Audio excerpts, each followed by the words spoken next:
Ահաբեկչություն նախապատրաստելու համար մեղադրվող սիրիացի փախստականին հայտնաբերել են բանտախցում կախված։ 22-ամյա Ջաբեր Ալ-Բաքրը նախնական վարկածով ինքնասպանություն է գործել։ Փաստաբանը սակայն կասկածում է, քանի որ երիտասարդը ձերբակալման պահից հատուկ հսկողության տակ է եղել։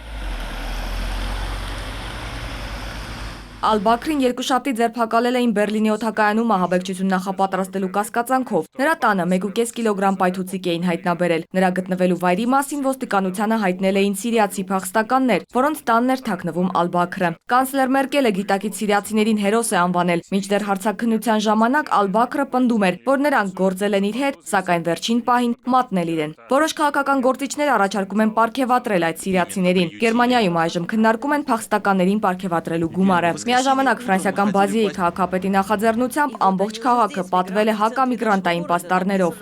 Իմ քաղաքի դպրոցներում աշակերտների 2/3-ը փախստական է։ Ներեցեք, բայց հանդուրժողականությունն էլ սահման ունի։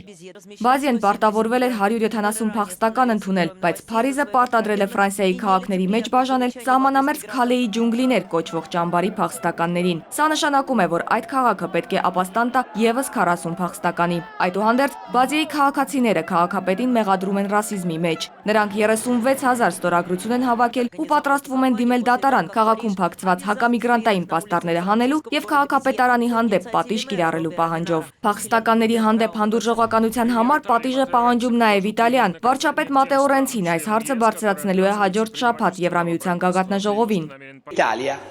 Եվրամիությունը պետք է կոշտ դիրքորոշում ունենա այն երկրների հանդեպ, որոնք շատ գումար են ստանում սեփական տարածքը բարեկարգելու համար, բայց հրաժարվում են ընդունել փախստականներին։ Իտալիան կդառնա այդ քաղաքականության նախաձեռնողը։ Եվրամիության բյուջեի քննարկմանը Ռենցին պահանջելու է 250,000 եվրո տուգանք յուրաքանչյուր չընդունված փախստականի համար։ Բացի այդ, Եվրամիության միգրացիոն քաղաքականության դեմ երկրների համար պետք է զգալիորեն սահմանափակել Բրյուսելից տրվող սուբսիդավորումը։ Այս եւ նախորդ տարի Աֆրիկայից ու Ասիայից ներգաղթածների համար Իտալիան ու Հունաստանը դարձան Եվրոպայի դարպասները։ Ավելի քան 130,000 մարդ հանգրվանեց Իտալիայի ափերին, մոտ 4,000-ը խեղդվեցին ծովում։ Գայանե Ղազարյան, ժամը լրատվական։